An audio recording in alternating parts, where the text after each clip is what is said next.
Ladies and gentlemen, welcome into an updated look at the college football 12-team playoff bracketology rankings. I'm going to go through this top 12 here that is updated. I think this is sporting news. And then I'm going to be taking a look at the ESPN strength of record, which in terms of predicting the top four teams, the playoff teams, it was very, very good at doing that. So I'm going to do a reaction to this, and I'm also going to take a look at this here first. So Oregon is still the number one team overall. They're kind of the placeholder right now. Although I don't know. I mean, if they win the Big Ten, they're undefeated, the only main undefeated team. They will be number one for sure and getting that first round bye. But it's just going to come down to them in the Big Ten championship game against likely Ohio State or Indiana. And it's probably going to be Ohio State in a rematch. And can they beat Ohio State again? We'll have to see. You do have Texas still at number two. They would be winners of the SEC, although their schedule is not good. So it'll be interesting to see what happens with Texas. They do face Texas A&M at the end of the year. We will see there. You do have Miami at number three. The ACC and the Big 12 clearly struggling in comparison to the Big 10 and the SEC this year. But Miami, even after the loss they had to Georgia Tech, they only have one loss, so they're still a top four team getting that bye. And then BYU, even with their loss to Kansas. Now, Kansas, believe it or not, is not nearly as bad as their record. I know people are going to say, well, Kansas is terrible. Listen, I was never a fan of BYU, but Kansas is better than their record. But still, I mean, this is just the Big 12. There's really no elite team in the Big 12, so BYU is still there. You could argue Colorado should be there if you're projecting forward, but in terms of where they're probably going to rank them on Tuesday night, it's probably going to be BYU. At number five, it's Ohio State, so they've got the huge game against Indiana. Then they've got Michigan. Michigan this year not very good, and if they win both of those games, I would imagine Ohio State, they could finish as the number two overall team, and Oregon could be the number one team, and you could get a Big Ten championship. Ohio State ranked number two overall against Oregon number one if Ohio State can beat Indiana, because I would imagine Indiana, even if they lose to Ohio State, they're still going to be ranked relatively high. Now, what I'll say about Indiana, because right now the main argument you're getting is, well, if Indiana loses to Ohio State, do all these SEC teams jump Indiana, even though they've got 2 and 3 losses and Indiana only has one loss, or does Indiana stay ahead? The Indiana-Ohio State margin is going to be very important. Because listen, even if you're I know there's a lot of Indiana fans, there's a lot of Big Ten fans that say, no, it's ridiculous if they finish 11-1. Their schedule has been atrocious. I mean, they haven't even faced a team that's close to being ranked. Like, their best win is against a team that has like a 500 record. So with Indiana, you've got to keep it close against Ohio State. As long as they can keep it somewhat competitive, they're in for sure. If it's an annihilation, I don't know, man. It's because their schedule is so bad. But if they can keep it close against Ohio State, they're going to be in for sure. I agree. But you do have Ohio State at number 5. You've got Penn State at number 6. Penn State, people are going to be pissed. But yeah, Penn State, their schedule hasn't been that good either. But this game against Minnesota on the road is going to be pretty tough for them, I think. It's on the road. It's a 3:30 game. Minnesota this year is not bad. This could be a tough game for them. But they just easily beat Purdue. And then at the end of the season, I don't know, their last game might be against Maryland at the end of the year. So they should, as long as they finish 11-1, very, very unlikely to make the Big Ten championship because they don't have the tiebreaker against Ohio State. And I also think there's another stipulation in there where they would need Oregon to lose as well, which is very likely not going to happen. Oregon's going to finish 12-0. They just have Washington at home left. I think Oregon has a bye week next week and then Washington. So they've got kind of a weird schedule. But here at the end of the season, getting a bye week so late. But when it comes to Penn State, they're very likely to make the playoff and very likely to host a playoff game as well, whether they're a 6 seed, a 7 seed, an 8 seed, whatever it ends up being. You do have Indiana at number 7 right now. So Indiana is probably, I would imagine, the committee will have them at number 5 or number 4, depending on some other things. But they're going to be a top 5 team in terms of the committee, but they have them projected at number 7. So if they lose to Ohio State, would they drop down to 7? Would they drop down to 8? Would they drop even lower? Well, right now, I think as long as they keep it respectable against Ohio State, the Buckeyes are 10-point favorites. But Ohio State, they've shown some weakness. They have. Like, I think Indiana can definitely be competitive. It's not going to be like, well, Ohio State's way more talented. They can easily blow them out. I don't think that's going to happen. I think it will be competitive. And that will all but guarantee Indiana makes the playoff, even without a good win, because they would not have a good win if they lose to Ohio State. But they're at number 7. At number 8, it is Notre Dame. Notre Dame is just loved by the analytics, and they still do have that big win against Texas A&M in week 1. They should really thank Texas A&M for how they've played, because if Texas A&M had like a 6-6 year this season, with Notre Dame not having a conference championship game and also losing to Northern Illinois, even with all these other games where they're blowing teams out and their analytics look good, I'm not sure they would make it. They are very lucky that Texas A&M has had the season that they've had to where they can get that, they've got that week 1 win on the road. And I'm sure they would love Texas A&M to beat Texas. And Texas A&M could beat Texas. They're at home. Texas is not really, they haven't played amazing. They struggled against Arkansas. So we'll see. But Notre Dame is very thankful because that's a terrible loss to Northern Illinois. Northern Illinois is not even that great of a MAC team. But they've blown everyone else out. They have. They beat Louisville, although Louisville just lost. I'm sure that's not good for Notre Dame. But with Notre Dame, it's one of those things. I highly doubt the committee will have them host a playoff game because, listen, it's a twofold thing. Number one, you don't even have to play in your conference championship. So that's like another free rest period that some of these other teams are going to have to play in. And number two, you lost to Northern Illinois. You're really going to get a bye off of that. I mean, I know they're probably going to finish 11-1.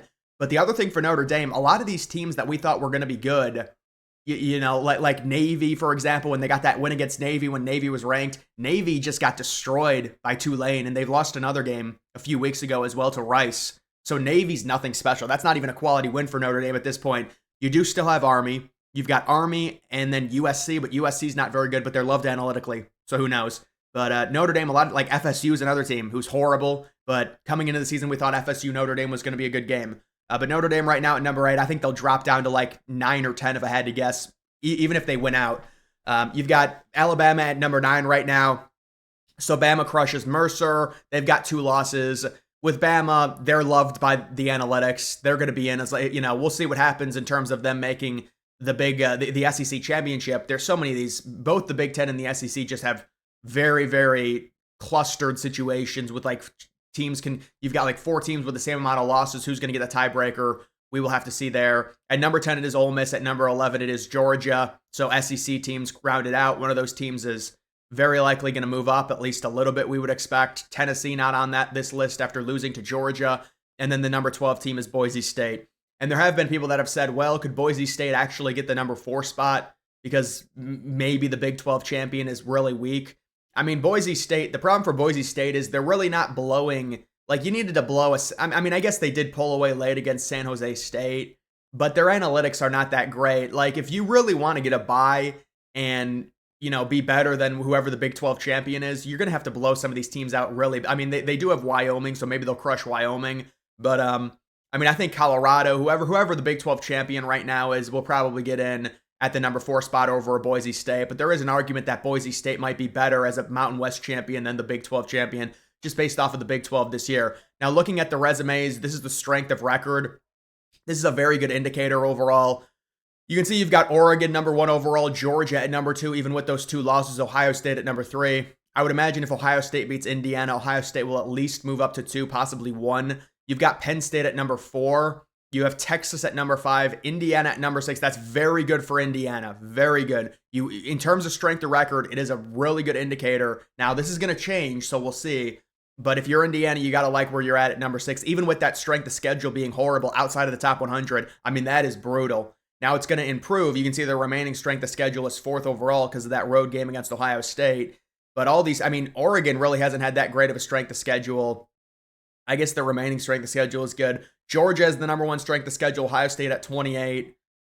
Penn State at 35. So Penn State, because of that game against Ohio State, that really helped their strength of schedule. Texas at 38. Bama at 16. You can see Bama's number 7 in strength of record. BYU at number 8. If BYU loses to Arizona State, they're going to be done, though. Unless they somehow get into the Big 12 championship based off of maybe tiebreakers. But they would have 2 losses, and they wouldn't hold a tiebreaker over Arizona State. Miami at number 9. You do have Tennessee at number 10 right now. Texas A&M. Texas A&M, believe it or not, at number 11. Texas A&M. 2 losses right now at Auburn versus Texas. If they beat Texas with 2 losses, they're at 10-2. They're going to be in. I wonder if they'd make the SEC championship at that point. Ole Miss at number 12. I want to see Ole Miss as the rest of their schedule. So Ole Miss right now at 10-2 at Florida versus Mississippi State. Yeah, those are winnable games, obviously. They're going to be, Florida's had a good close to the season. They just beat LSU very easily, and it's in the Swamp. It's a noon game. It's going to be a hot game there. But I think Ole Miss is looking pretty good as well. Alabama, I think, they've got Auburn at the end of the year at Oklahoma. Alabama is also looking good. So for the SEC, really none of these teams play each other at the end of the year. I know. Georgia faces UMass. Yeah, UMass, and then Georgia. Yeah, and that's another. They're gonna win both of those games. So Georgia's going to finish 10-2. Looks like Alabama's going to finish 10-2. Looks like Ole Miss is probably going to finish 10-2. A&M, if they're able to beat Texas, might finish 10-2. This is the problem with Texas. Where's their good win? Michigan is a 5-5 team right now. Oklahoma's no good. Vanderbilt's not good. And there's just no good win here. You beat Kentucky. Kentucky's like 4-6 right now. A&M would be their big win. I mean, the crazy thing is, if they lose to A&M, I mean, they got blown out by Georgia. Imagine they get blown out by A&M. I mean, 10-2, they would still make it because their analytics are really good, but they have no good wins at all. I mean, at least Ohio State, even if they lose to Indiana, they have that win against Penn State. You know, a 1-point loss on the road to the number one team. You've got Indiana, you've got that win over Penn State, Michigan at the end of the year. Oh, shocker, both those games are on Fox at noon. Who would have thought? But let me take a look at BYU. BYU still is 9-1. They're still first in the Big 12 at Arizona State. This could be a loss. It's a 50-50 game. Houston, they should win. Houston is not good this year. Oregon, I thought Oregon only had one game left. Yeah, how are they like ninth in strength of schedule? They face Washington. I guess because some of the other teams, if you face two teams, it's probably going to get dragged down by one of them. But yeah, Oregon's going to beat Washington. They're going to finish 12-0. Penn State has that tough game on the road. This is not an easy game. I wonder what the analytics, 75-25. I mean, it's not a gimme, but they should win that game. But I think it could be close towards the end. Maryland at home, that should be an easy win for Penn State at the end of the year. I mean, if Penn State does lose to Minnesota, I think they're done. They just don't have a good win, I don't think. Yeah, at Wisconsin. Wisconsin's a feisty team. Illinois just got a big win. Maybe Illinois gets ranked. Yeah, if you're Penn State, you really want Illinois to finish the season well.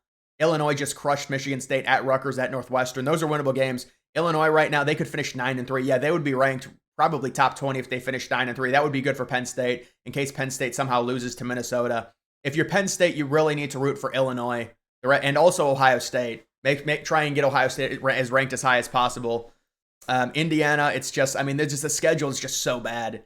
That's the thing is you've got these non-conference games, Florida International, Western Illinois, Charlotte. I mean, that's a horrible non-conference. And then there's just no games here. I mean, you would think Michigan, but Michigan is terrible this year.